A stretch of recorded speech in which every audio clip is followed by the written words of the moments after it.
नमस्कार विद्यार्थियों, लाणिया एकेडमी की ऑनलाइन क्लासेस में आपका स्वागत है। हमने प्रकाश विद्युत प्रभाव के चैप्टर के अभी तक 4 वीडियो बनाए हैं जिनमें हमने पढ़ा है देली आवर्ती, कार्यफलन, इसके शुरुआत के जो महत्वपूर्ण परिभाषाएं वगैरह है, आधारभूत बातें इसकी पढ़ी है। अब इस प्रकाश विद्युत प्रभाव के प्रायोगिक परिणाम और उनकी व्याख्या करते हैं। इसके लिए व्याख्या करने के लिए हमें एक प्रायोगिक व्यवस्था चाहिए, उपकरण व्यवस्था चाहिए। इस उपकरण व्यवस्था को यहाँ पर बोर्ड पे दिखाया गया है, इसको ढंग से समझना है हमें।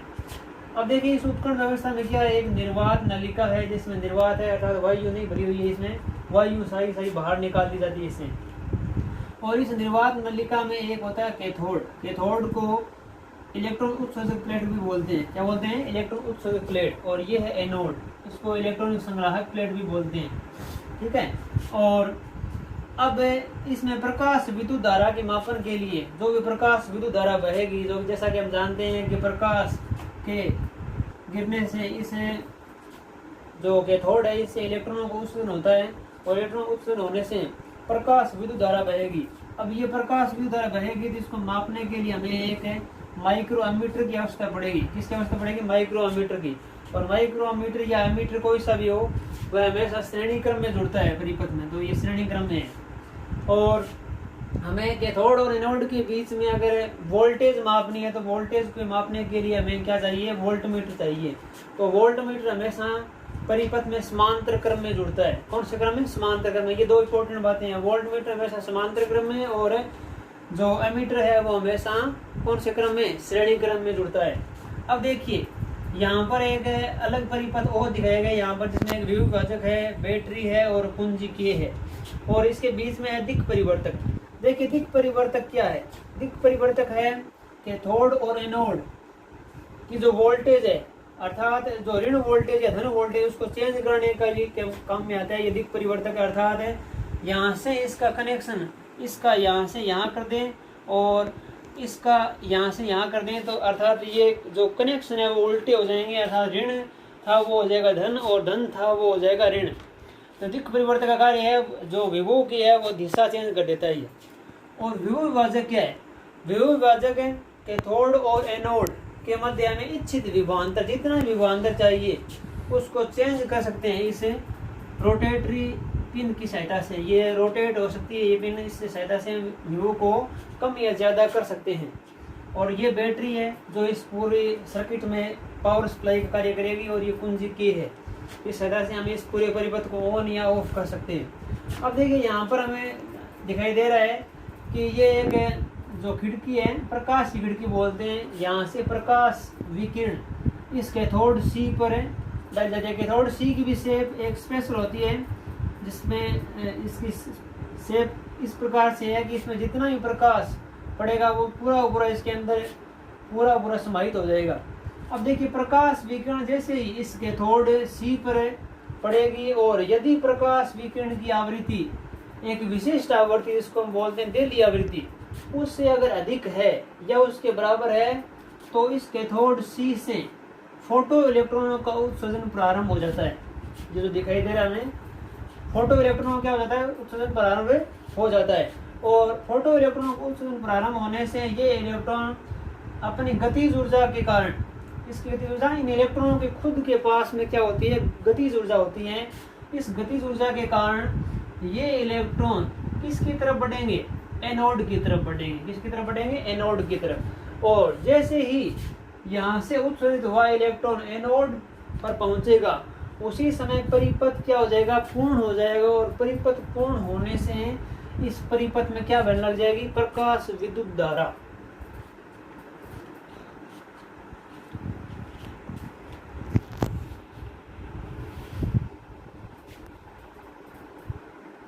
अब हम प्रकाश विद्युत धारा के प्रायोगिक परिणामों की व्याख्या करेंगे और उसमें सबसे पहले प्रायोगिक परिणाम हम देखना चाहेंगे प्रकाश विद्युत धारा की विभव पर निर्भरता। अब देखिए प्रकाश विद्युत धारा पर विभव का क्या प्रभाव पड़ता है वो देखना चाहते हैं हम सबसे पहले। तो देखिए सबसे पहले हम बात करते हैं वोल्टेज क्या हो? वोल्टेज जीरो हो या शून्य विभवांतर हो। क्या हो? शून्य विभवांतर। अर्थात एनोड और कैथोड के बीच में कोई विभवांतर नहीं लगा हो। तो उस समय भी हम देखते हैं कि प्रकाश विद्युत धारा का कुछ मान उसमें प्राप्त होता है, हमें बहुत ही अलग धारा प्राप्त होती है। उसका कारण क्या होता है? उसका कारण ये होता है कि जैसा कि हमने उस डायग्राम में देखा था कि इलेक्ट्रॉन गति कर रहे होते हैं, तो वो इलेक्ट्रॉन अब कुछ जो अलग मान की धारा प्राप्त होती है, वह किस कारण होती है? वह उस कारण होती है कि इलेक्ट्रॉनों के खुद के पास में क्या होती है, कुछ ना कुछ गतिज ऊर्जा होती है, और उसी गतिज ऊर्जा के कारण कुछ है कि इलेक्ट्रॉन एनोड तक पहुंच जाते हैं। जैसे ये कैथोड था और ये एनोड था, तो यहाँ पर अगर विभवांतर नहीं भी लगाया हुआ है तो भी अलग मान की धारा प्रवाहित होती है उस सर्किट में। तो इसका कारण क्या है कि यहाँ से जो इलेक्ट्रॉन हो रहे हैं, कुछ एक इलेक्ट्रॉन, सारे इलेक्ट्रॉनों के पास में इतनी गतिज ऊर्जा नहीं होगी, कुछ एक इलेक्ट्रॉनों के पास में इतनी गतिज ऊर्जा होगी कि वो इस एनोड तक पहुंच जाएंगे, और इस कारण अलग मान की प्रकाश विद्युत धारा परिपथ में प्रवाहित होती है। तो सबसे पहला ऑपरेशन हम देख लिया कि अगर विभवांतर अगर शून्य हो तो, ठीक है, शून्य हो तो भी अलग मान की विद्युत धारा प्रवाहित होती है। अब देखिए इसमें प्रकाश विद्युत धारा की विभव पर निर्भरता पढ़ने के लिए सबसे पहली इंपॉर्टेंट बात आपको एक याद रखनी पड़ेगी कि आपको प्रकाश विकिरण की तीव्रता आपको क्या रखनी पड़ेगी? नियत, कांस्टेंट। और एक है प्रकाश विकिरण की आवृत्ति भी आपको क्या रखनी पड़ेगी? नियत। अब आवृत्ति भी नियत रखनी पड़ेगी, लेकिन आवृत्ति होनी क्या चाहिए? एक विशिष्ट आवृत्ति, अर्थात दिल्ली आवृत्ति से अधिक आवृत्ति है उसके बराबर होनी चाहिए, उससे ऊपर ही नियत रखना है, नीचे रखने से कोई फायदा नहीं होगा। अब देखिए ये दोनों बातें इंपॉर्टेंट है। अगर आपको प्रकाश विद्युत धारा की विभव पर निर्भरता देखनी है तो आपको तीव्रता और आवृत्ति दोनों को कांस्टेंट करना पड़ेगा। अब इसके बाद में देखते हैं, अभी हमने देखा कि वोल्टेज शून्य थी तो भी अलग मान की विद्युत धारा प्रयोग हो रही थी। उसका कारण क्या था? कारण था कि उत्सर्जित फोटो इलेक्ट्रॉनों के पास में अपनी खुद की कुछ गतिज ऊर्जा होती है, और उसी गतिज ऊर्जा के कारण ये इलेक्ट्रॉन एनोड तक पहुंच जाते हैं और अल्प मान की विद्युत धारा परिपथ में प्रवाहित होती है। अब देखिए इसके बाद में बात करते हैं कि कैथोड किस पर हो? कैथोड ये 1 नंबर कंडीशन बोल सकते हैं, और ये 2 नंबर। वैसे नंबर लगाने की कोई जरूरी नहीं है, लेकिन फिर भी हम लगा सकते हैं मतलब समझने के लिए। कैथोड किस पर होगा? नेगेटिव, और एनोड किस पर होगा? पॉजिटिव। अब देखिए हमने कहा है कि कैथोड को रखना नेगेटिव पर और एनोड को रखना पॉजिटिव पर। अब हम उपयुक्त आवृत्ति का प्रकाश डालते हैं, जो कि हमने नियत कर रखी है आवृत्ति, और प्रकाश डालने से यहाँ से क्या होंगे? इलेक्ट्रॉन निकलेंगे, फोटो इलेक्ट्रॉन निकलेंगे, और फोटो इलेक्ट्रॉन निकलेंगे तो ये इलेक्ट्रॉन जो फोटो इलेक्ट्रॉन निकल रहे हैं ये इस एनोड से क्या होंगे? आकर्षित होंगे, और आकर्षित होंगे तो ये तेज गति से इसकी तरफ दौड़ेंगे, और तेज गति से इसकी तरफ दौड़ेंगे तो ये अधिक मात्रा में पहले के बजाय, जब विभवांतर शून्य था उसके बजाय अब जब हमने एनोड पर पॉजिटिव विभव लगा दिया है तो ये इलेक्ट्रॉन और तेज गति से दौड़ेंगे और तेज गति से दौड़ेंगे, तो इस पूरे परिपथ में प्रकाश विद्युत धारा का मान क्या होने लग जाएगा? बढ़ने लग जाएगा। ऐसा करते करते हम देखते हैं कि एनोड का विभव हम पॉजिटिव विभव, धनात्मक विभव और बढ़ाते हैं, तो हम देखते हैं कि प्रकाश विद्युत धारा का मान भी धीरे धीरे बढ़ने लग जाता है। लेकिन हम देखते हैं कि एनोड के धनात्मक विभव को बढ़ाते बढ़ाते इतना अधिक बढ़ा देते हैं, फिर भी प्रकाश विद्युत धारा का मान एक निश्चित मान के बाद में बढ़ना बंद हो जाता है। प्रकाश विद्युत धारा का मान एक निश्चित मान के बाद में बढ़ना क्या हो जाता है? बंद हो जाता है। और इसको हम ग्राफ के अनुसार दर्शा सकते हैं, और ये ग्राफ इस प्रकार से दिखा सकते हैं हम।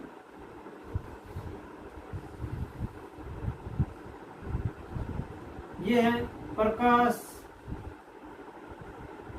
विद्युत धारा आई, और ये अक्ष है विभवांतर का। विभवांतर कह दो या विभव कह दो, इस साइड में होगा धनात्मक विभव और इस साइड में होगा ऋणात्मक विभव। अब देखिए हम शुरुआत देखते हैं कि जो अगर विभवांतर शून्य भी था उस समय भी अलग मान की विद्युत धारा तो प्रवाहित हो रही थी। ये ग्राफ यहाँ से स्टार्ट होगा, और हमने देखा कि अब धनात्मक विभव यानी प्लस विभव को बढ़ाते हैं तो धारा का मान धीरे धीरे क्या होता है? बढ़ता है। इस प्रकार दिखा रहे हैं। लेकिन मैंने कहा है कि धनात्मक विभव को बढ़ाते बढ़ाते अगर और भी बढ़ाते जा रहे हैं, फिर भी एक निश्चित मान के बाद में धारा का मान बढ़ना क्या होता है? बंद हो जाता है। और धारा का मान क्या होता है, संतृप्त हो जाता है, अर्थात धारा का मान क्या हो गया, सेचुरेट हो गया, बढ़ना क्या हो गया, बंद हो गया। और ग्राफ इस प्रकार से दिखा सकते हैं कि यहाँ तक देखो ग्राफ में धारा का मान बढ़ रहा है, लेकिन इसके बाद में क्या हो गया, संतृप्त हो गया। अब हम देखते हैं कि विभव को बढ़ाने से धारा के मान पर, प्रकाश की धारा के मान पर कोई प्रभाव नहीं पड़ रहा है।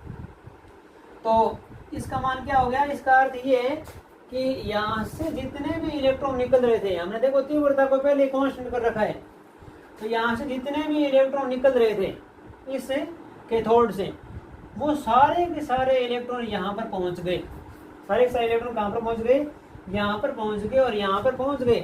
तब जब तक तीव्रता नियत है तब तक प्रति सेकंड उत्सर्जित फोटो इलेक्ट्रॉनों की संख्या क्या रहेगी, नियत रहेगी। और जितने इलेक्ट्रॉन यहाँ से उत्सर्जित होंगे उतने यहाँ पहुंच रहे हैं, तो धारा का मान बढ़ेगा कहाँ से, क्योंकि धारा का मान तो उत्सर्जित फोटो इलेक्ट्रॉनों की संख्या के समानुपाती होता है। इसीलिए धारा का मान क्या होता है, संतृप्त हो जाता है। अब इसके बाद में हम देखते हैं कि अगर कैथोड के मान को क्या कर दें, पॉजिटिव, और एनोड के मान को क्या कर दें, नेगेटिव कर दें, इसको पॉजिटिव कर दें और इसको नेगेटिव कर दें, अर्थात उल्टा दिक परिवर्तक की सहायता से हम इनके जो विभव है उनको क्या कर देंगे, पलट देंगे। कैथोड पॉजिटिव और एनोड नेगेटिव। तो उस समय ये जो इलेक्ट्रॉन इस एनोड की तरफ आकर्षित हो रहे थे, इस एनोड की तरफ क्या हो रहे थे, अब देखो ये क्या हो गया, ऋणात्मक विभव हो गया और ये धनात्मक विभव हो गया। तो आप सभी को पता है कि इलेक्ट्रॉनों पर आवेश क्या होता है, ऋणात्मक आवेश होता है। तो ये ऋणात्मक है, ये ऋण विभव इस इलेक्ट्रोड से क्या होंगे, प्रतिकर्षित होंगे। जो पहले इस इलेक्ट्रोड की तरफ आकर्षित हो रहे थे वो अब इस इलेक्ट्रोड की तरफ क्या होने लग जाएंगे, प्रतिकर्षित होने लग जाएंगे, अर्थात यहाँ पहुंचना नहीं चाहेंगे ये इलेक्ट्रॉन। लेकिन फिर भी क्या होगा, इसमें कुछ एक इलेक्ट्रॉन ऐसे होंगे जो अधिकतम गतिज ऊर्जा के कारण इस एनोड पर पहुंच जाएंगे और उनके कारण अलग मान की धारा बहती रहेगी। तो इस ग्राफ को हम ऐसे दिखा सकते हैं, अर्थात धारा का मान लगातार घट रहा है, ऋणात्मक विभव करते जा रहे हैं, विभव का मान क्या करते जा रहे हैं, ऋणात्मक विभव करते जा रहे हैं। और अंत में हम देखते हैं कि यहाँ पर धारा का मान शून्य हो जाता है एक निश्चित विभव पर।